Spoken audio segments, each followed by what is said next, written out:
Alô, alô, povo de Deus. Que Deus abençoe. Hoje é dia 28, dia 28/10. Olha só para você ver aqui, ó. Defenda o campo que Deus lhe deu. Nome bonito, letra, título bonito, que está ali no Salmo, 2 Samuel 23, capítulo 8, o título Os Valentes de Davi. São estes os nomes dos valentes de Davi: José Bassebete, filho de Taquemone, o principal de 3. Este brandiu a sua lança contra 800 homens e os matou de uma só vez. Depois dele, Eleazar, filho de Dodô, filho de Aoi, entre os 3 valentes que estavam com Davi quando desafiaram os filisteus. Ali reunidos para a batalha, quando os filhos de Israel se haviam retirado, ele se levantou e atacou os filisteus, até lhe cansar a mão e ficar grudada na espada. Naquele dia, efetuou grande livramento, e o povo voltou para onde Eleazar estava somente para pegar os despojos. Depois disso, dele vinha Samá, filho de Agê, o Amarita, quando os filisteus se ajuntaram em Lei, onde havia uma plantação de lentilhas, e o povo fugia dos filisteus. Samá se pôs no meio daquele terreno e o defendeu e matou os filisteus, e o Senhor efetuou grande livramento. Deixa eu te fazer uma pergunta. Você se considera valente de Deus? Então olha só para você ver aqui, ó, de dentro da Bíblia aqui, ó, lendo aqui agora. Por meio desse importante feito heróico de Samá, um dos valentes de Davi que defendeu um importante campo de lentilhas, nós vamos aprender sobre a necessidade de defendermos aquilo que Deus nos deu. Nunca podemos abrir mão daquilo que o Senhor nos confiou. Como Samá, devemos lutar com todas as nossas forças para defender o que é nosso. Por exemplo, se Deus te deu o seu trabalho, se Deus te deu sua esposa, sua família, eu tenho certeza que você defende. Mas eu também tenho certeza que nenhum de vocês, nem muito menos eu, também daria o seu filho para morrer numa cruz. Não é assim? Então eu te falo aqui, ó, de acordo com Samuel, 2 Samuel 23, 11, 12, havia um importante campo de lentilhas nas cidades de Lei, e os filisteus queriam tomar posse daquele cobiçado pedaço de terra, devido ao recuo do povo. Porém, Samá pôs-se no meio daquele campo e o defendeu sozinho. Ele feriu os filisteus. A Bíblia conta que havia mais de 400 homens, né? Segundo, ó, pra você ver, a atitude corajosa de Samá agradou a Deus, e o Senhor honrou a sua determinação de valorizar o que ele havia lhe entregado, operando um grande livramento. Segundo Samuel 23, 12. Se Samá não tomasse posse daquele terreno, os filisteus iriam tomar. Por isso devemos tomar posse do que Deus nos entregou. Vou te falar com você um exemplo de José Bassete, matou 800 inimigos com a sua lança. Eleazar, filho de Dodô, lutou com determinação, com tanta determinação e força do Espírito Santo de Deus, que naquele momento ele não deixava a espada cair. A espada foi dando cãibra na mão daquele homem, que eu creio que ali atrofiou as mãos dele, ela ficou ligada. Ela não saía, não largava, nem se ele quisesse largar, ela largava. Porque o Espírito Santo de Deus fez que com muita força ele tivesse o objetivo para defender, né? Naquela época, o rei Davi, né? A honra do rei Davi, que tinha sido um garoto que tinha desmoronado com um gigante que todos corriam e tinha medo dele. Mas eu te falo com você, você está disposto a também se dedicar a este Deus que te chama como valente? Terceiro, de acordo com Juízes 14, 14 ao 19, 15, 14 ao 19, Deus já tinha dado uma grande vitória a Sansão na mesma região, operando um grande livramento contra os filisteus. Em 2 Samuel 7,14 é dito: a cidade que os filisteus haviam tomado de Israel foram devolvidas desde Ecrom até Gate e até os territórios ao redor. Olha para você ver, ó. Delas de Israel tirou das mãos dos filisteus. Devemos ocupar o espaço que Deus não deu, para que os inimigos não venham tomá-lo. Eu, Josimar, andei por este mundo, bebia, fazia tudo de errado, não é o caso nosso agora, mas Deus me deu uma segunda oportunidade.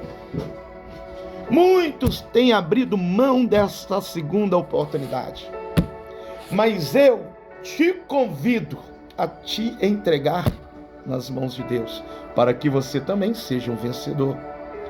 Lá em Josué, do 1, 3 e 5, o Senhor disse a Josué: todo lugar em que puser a planta dos teus pés, eu darei a vocês, como prometi a Moisés.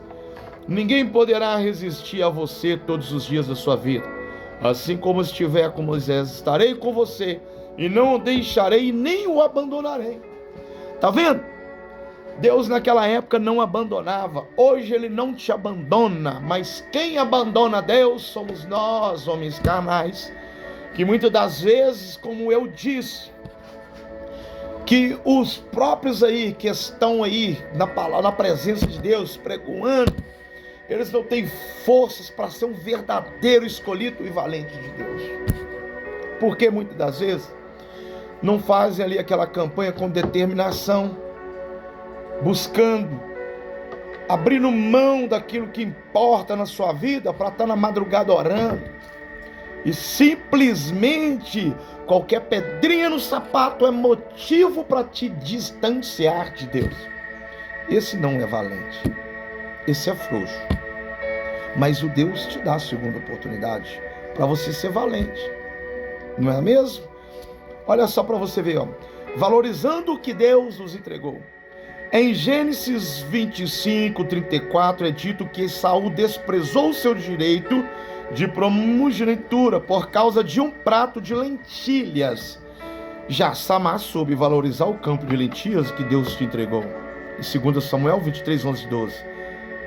São duas situações que envolvem lentilhas, porém com significados diferentes e comportamentos antagônicos. Esaú devia ter valorizado o direito de sua primogenitura que recebeu de Deus. Muitos abrem mão daquilo que Deus deu, mas não fez Samar. Deveria defender. Olha para você ver aqui, ó. Lá em Josué 14, 6, 15, do 15 ao 13 ao 14 também, vemos que Caleb valorizou a herança que Deus lhe entregou e expulsou os gigantes filisteus de Anak, defendendo a terra que Deus havia lhe entregado. Lá em 2 Coríntios 6:1, apóstolo Paulo exorta os ministros a não receberem em vão a graça de Deus.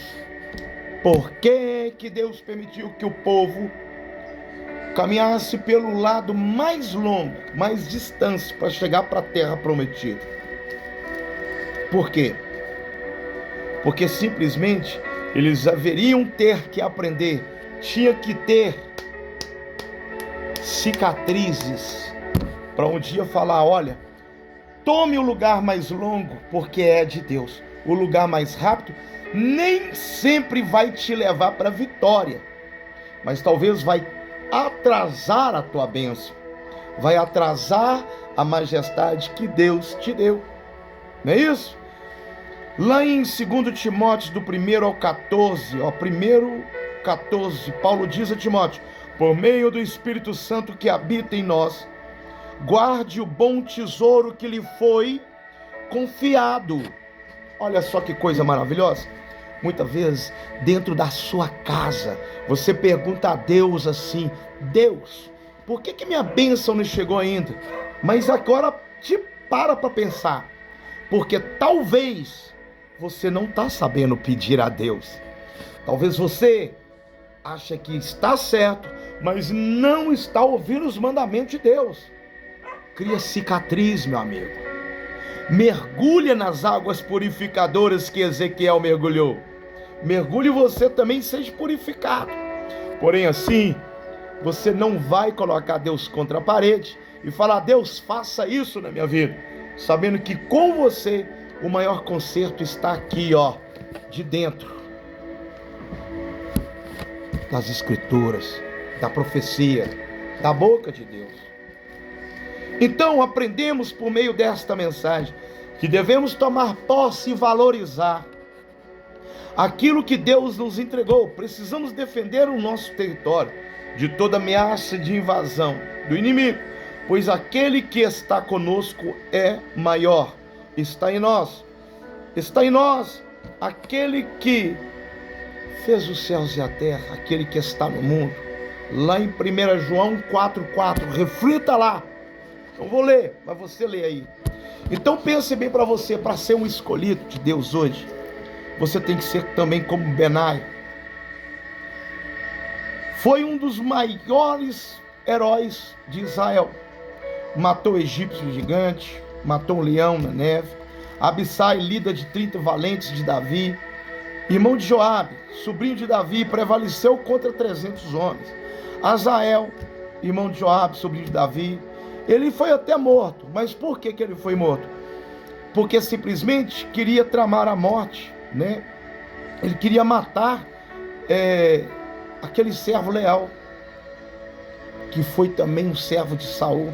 Quem lembra dele? Tá pensando? Ele se chama... É melhor você ler, não? Tá aqui, ó, tá na minha mão aqui.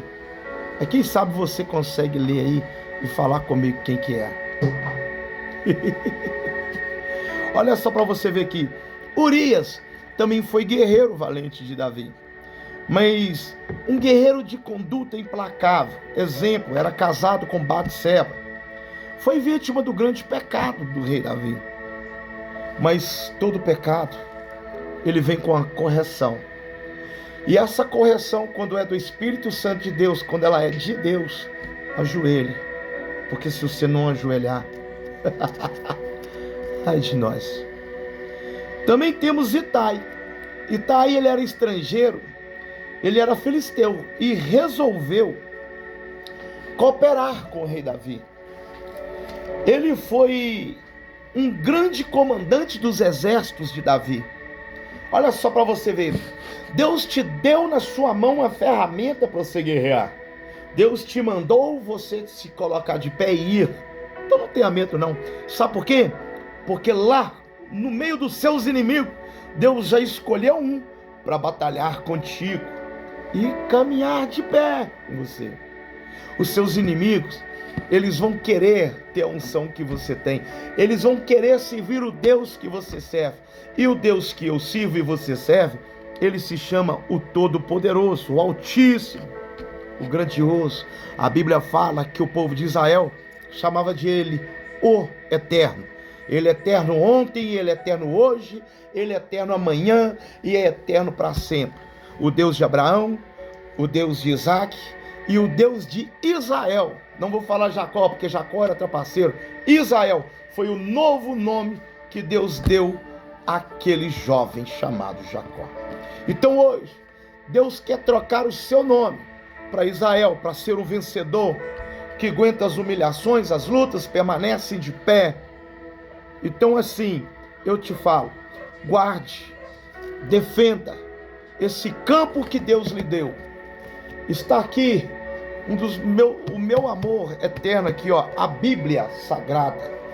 Ela é a minha doutrina, é a sua doutrina, é também como se fosse o seu juiz hoje, para que você esqueça o mundo lá fora e esteja na presença do Pai, o Eterno.